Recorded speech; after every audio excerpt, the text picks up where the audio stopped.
What is up, you guys? It is your boy Brenton Bakers here, and welcome to another video. In today's video, we are going to be talking about the final two coaches that have officially gotten hired in Mike Macdonald and the Seattle Seahawks, which I'll talk about that in a little more thorough depth than probably the Commanders one, with Dan Quinn. Now, before we get into this video, we are getting very close to 300 subscribers. We are literally 7 away. But when I'm making this video, obviously, nothing will change that. So yeah, I would recommend for you guys to like the video if you are new around here or not, and subscribe if you are new around here, and also hit the bell icon for more videos. But anyway, let's get into the video. So let's start off with Mike Macdonald being hired as the Seahawks head coach. Now, with the head coaching cycle that we were interested in, this was easily one of my favorite candidates to pick. I don't know if he was my first option, but at the same time, I was definitely not surprised that this did happen. Now, to me, I wanted Ben Johnson. I really did want Ben Johnson or Bill Belichick extremely badly. And the reason why with Ben Johnson is because we don't have an offensive coordinator at the moment, because he got hired to go to Chicago, which, good for him. And honestly, I wouldn't be surprised that team can honestly have a very good offense. But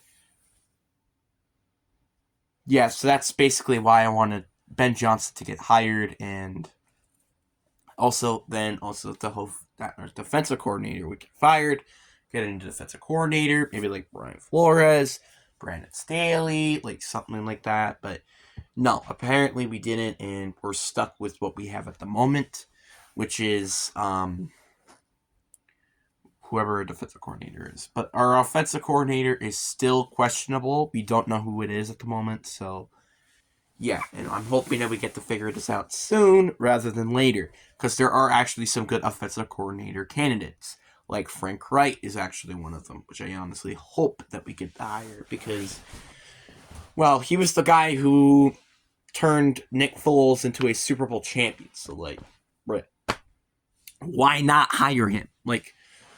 I'm not as a head coach, but as an offensive coordinator. So that's something just to mention. And now he's working with Geno Smith. I wouldn't be surprised his offense is the same. And who knows? Maybe he might fix our offensive line issues, which we've been having offensive line issues for a while. So honestly, again, just an example, but Mike Macdonald was, I would say, in my opinion, probably the third candidate. No, I would say the fourth candidate that I wanted. Behind obviously Ben Johnson, who was number 1, 2 in Bill Belichick, 3 in Dan Campbell, and then 4th, which would have been Mike Macdonald. The reason why, obviously I would have selected the Buccaneers offensive coordinator or Bobby Slowick, some of these offensive-minded head coaches, because I feel like it was a perfect time to just try to change up the team. But I guess I don't blame them so much because their defense has been actually the issue rather than the offense. The offense, we just need to fix the interior offensive line, and I feel like it should be a lot better, significantly better, because, well, everything is in place. And honestly, our offense can definitely lose some pieces, and we're still going to be fine with it. And defense, we can also lose some pieces, which will also make this defense good if we just hire the right guy as the defensive coordinator or defensive-minded head coach.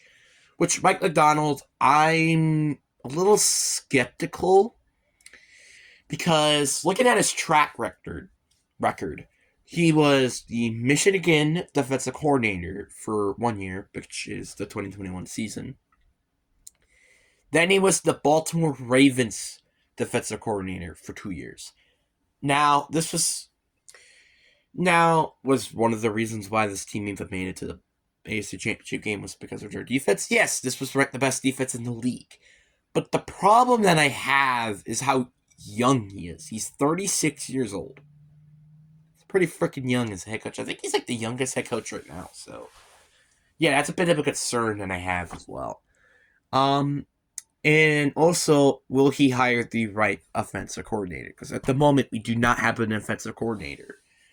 And there's been some talks that we might get the QB's head coach as our offensive coordinator, which I'm personally not a big fan of. I hope that we get like Eric Bieniemy, Cliff Kingsbury, Josh McDaniels, something like that. Now you're probably going to be wondering, like, what? Josh McDaniels? What?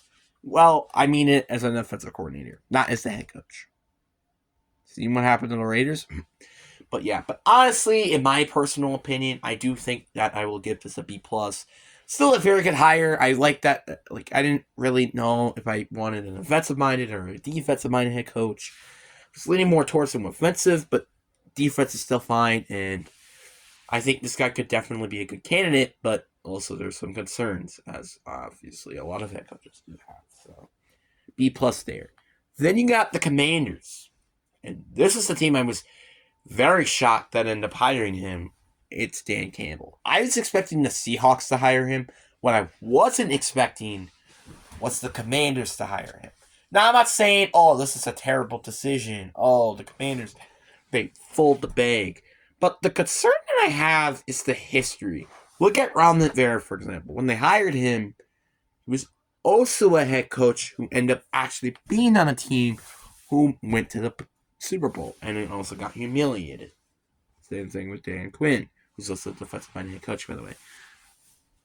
But it is a little different because, like, you kind of have a quarterback and potentially could draft one either way in Drake May, or just get another explosive receiver in Marvin Harrison Jr. Like, you're in a very unique position on offense, and as long as they keep Eric Bieniemy, I think they could be in a good shape on offense. And their defense, I can definitely tell you, if they just get an edge rusher during free agency or the draft, which because they do have a lot of draft capital this year, there's actually probably going to be a very good chance that this defense can improve minorly.